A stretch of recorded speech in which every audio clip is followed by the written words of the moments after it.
감각기관에는 눈, 귀, 코, 혀, 피부 등이 있습니다. 감각기관으로부터 받아들인 자극을 반응하는 데에는 신경계가 관여합니다. 신경계는 뉴런으로 구성되어 있습니다. 뉴런의 종류에는 세 가지가 있습니다.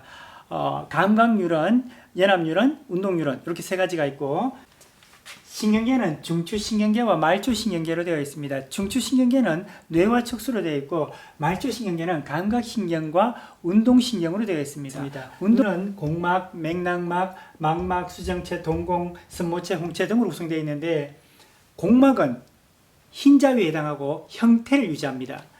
맥락막은 암실 역할을 합니다. 그 다음 망막에 상이 맺히는데 황반에 맺히면 잘 보입니다. 맹점에 맺히면 볼 수가 없습니다. 왜냐하면 시각세포가 없고 시각신경이 지나가는 곳이기 때문에 그렇습니다. 그 다음 수정체는 볼록 렌즈 모양인데 승모체가 그 두께를 조절합니다. 동공은 검은 구멍입니다. 홍채가 커지고 홍채의 면적이 크고 크고 작아짐에 따라서 동공의 크기가 조절됩니다. 눈의 기능에서 두 가지를 잘 알아두셔야 되는데, 원근과 명암입니다. 원근은 멀리 있는 물체를 볼 때, 가까이 있는 물체를 볼 때 어떻게 볼 수 있느냐? 멀리 있는 물체를 볼 때는 수정체의 두께가 얇아집니다. 수정체의 두께가 얇아지는데 누가? 승모체가 조절합니다. 그 다음 가까이 있는 물체를 볼 때는 수정체의 두께가 두꺼워지게 됩니다. 그 다음 어두운 곳에서는 동공의 크기가 커져야지 더 많은 빛을 받아들여서 물체를 잘 볼 수 있게 됩니다. 그 다음 밝은 곳에서는 너무 많은 빛을 받아들이면 안 되기 때문에 동공의 크기가 작아집니다. 그래서 이러한 동공의 크기를 조절하는 게 바로 홍채인데, 홍채의 면적하고 동공의 크기는 서로 반비례합니다. 홍채의 면적이 넓어지면 동공의 크기는 작아지고, 홍채의 면적이 작아지면 동공의 크기는 커집니다. 귀는 소리와 평형, 감각 두 가지를 담당하는데, 소리를 담당하는 부분은 귓바퀴, 외이도, 고막, 귓속뼈, 달팽이관, 청각신경, 귀인두관이 있습니다. 귓바퀴는 소리를 모읍니다. 모은 소리를 고막으로 보내는 통로가 외이도입니다. 외이도 끝에는 고막이 있는데, 고막은 얇은 막인데 소리에 의해서 진동하게 됩니다. 진동하는 게 워낙 진동폭이 작기 때문에 이것을 귓속뼈를 통해서 증폭시킵니다. 그래서 귓속뼈는 진동을 증폭시키는 역할을 하고, 이 증폭된 진동이 달팽이관에 전달되면 달팽이관에 있는 청각세포가 이를 감지하여 청각신경을 통해서 뇌로 전달하게 됩니다. 귀인두관은 고막 안팎의 압력을 조절하는 역할을 합니다. 그 다음 평형감각을 느끼는 곳은 반고리관은 세 개가 있습니다. 그래서 반고리관이 회전을 담당하게 되고, 전정기관은 기울어짐, 위치를 감지하게 됩니다. 코는 기체 상태의 화학물질을 감지하는 곳으로, 코는 매우 민감하지만 쉽게 피로해진다는 특징이 있습니다. 화장실에 오래 있으면 더 이상 화장실 냄새를 맡지 못하게 되는 게 후각이 쉽게 피로해지는 특성 때문에 그렇습니다. 그 다음 혀는 액체 상태의 화학물질을 감지합니다. 맛봉우리에 있는 미각세포에서 화학물질을 감지하게 되는데, 혀에서 감지하는 기본 맛 5가지는 단맛, 짠맛, 쓴맛, 신맛, 감칠맛에 있습니다. 그리고 매운맛과 떫은 맛은 기본 맛이 아닙니다. 우리는 피부를 통해서 외부의 자극을 받아들이는데, 바로 피부에 분포한 감각점이 이를 감지하게 됩니다. 감각점에는 통점, 압점, 촉점, 냉점, 온점이 있는데, 이 중에 통점이 가장 많습니다. 통증을 피하는 게 중요하기 때문입니다. 그 다음 감각점의 수는 피부에 따라 위치에 따라서 다른데, 많이 분포할수록 더 민감하게 느끼게 됩니다. 뉴런의 구조입니다.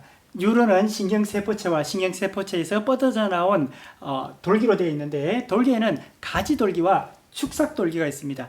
가지돌기는 자극을 받아들이는 역할을 하고, 축삭돌기는 받아들인 자극을 전달하는 역할을 합니다. 그리고 신경세포체에는 핵이 있어서 생명활동을 담당합니다. 자, 이걸 외울 때 자극은 여러 군데서 받아들여도 되죠. 근데 전달할 때는 한 곳으로 전달해야 됩니다. 그래서 신경계는 뉴런으로 구성되어 있는데, 뉴런의 종류는 세 가지가 있습니다. 감각뉴런, 연합뉴런, 운동뉴런이 있습니다. 감각뉴런은 감각기관에 분포하는 뉴런이고, 연합뉴런은 뇌와 척수에 분포합니다. 그리고 운동뉴런은 근육에 분포하는 뉴런이 되겠습니다. 신경계는 크게 중추신경계와 말초신경계로 나누는데 중추신경계는 뇌와 척수로 되어 있습니다. 뇌에는 대뇌, 소뇌, 중뇌, 간뇌, 연수 이렇게 5가지. 그 다음 척수 이렇게 해서 중추신경계입니다. 중추신경계는 조금 전에 뭐라고요? 연합신경계로 구성되어 있습니다. 중추신경계 대뇌는 학습 판단하는 역할을 하고 소뇌는 운동을 담당합니다. 그 다음 중뇌는 눈동자의 움직임, 그러니까 동공의 크기 이런 것들이 중뇌에서 담당하고 그 다음에 간뇌는 체온을 담당합니다. 그 다음에 연수는 심장이나 호흡, 소화 이런 것들을 담당하는 것이 바로 연수가 되겠습니다.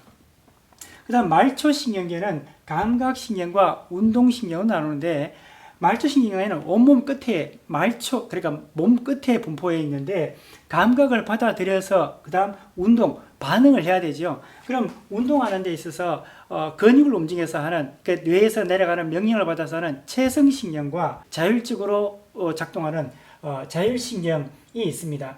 그래서 체성신경은 근육을 작동시키고 운동을 하게 되고 그 다음 자율신경에는 내장에 분포합니다. 자율신경계 크게 교감신경과 부교감신경이 있는데 교감신경과 부교감신경은 교감신경계가 작동할 때는 위급한 상황, 전투 상황에 교감신경계가 작동합니다. 그리고 돌이 날아온다고 생각해 봅시다. 돌이 날아온다는 것을 감각기관에서 감지를 하죠. 그러면 감지하게 되면 시각신경을 통해서 대뇌로 돌이 날아온다는 신호를 올려보냅니다. 그럼 올려보냈을 때 대뇌에서는 판단을 하겠죠. 내 머리가 충분히 단단하니까 돌을 맞아도 돼. 이렇게 할 수도 있지만 대부분은 위험하니까 돌을 피하라고 명령을 근육으로 내려보내서 운동신경을 통해서 근육이 움직여서 돌을 피하게 되겠죠. 이와 달리 어둡거나 밝은 곳에 들어가게 되면 동공이 커지거나 작아질 때 중간뇌는 자동으로 대뇌의 명령을 기다리지 않고 자동으로 동공의 크기를 크게 하거나 줄이는 이러한 반응을 보입니다. 그리고 재채기, 우리 몸에 이물질이 들어왔을 때 재채기를 통해서 빨리 내보내야 하는데 이때 연수에서 자동으로 이러한 반응을 보입니다. 대뇌의 명령을 받지 않습니다.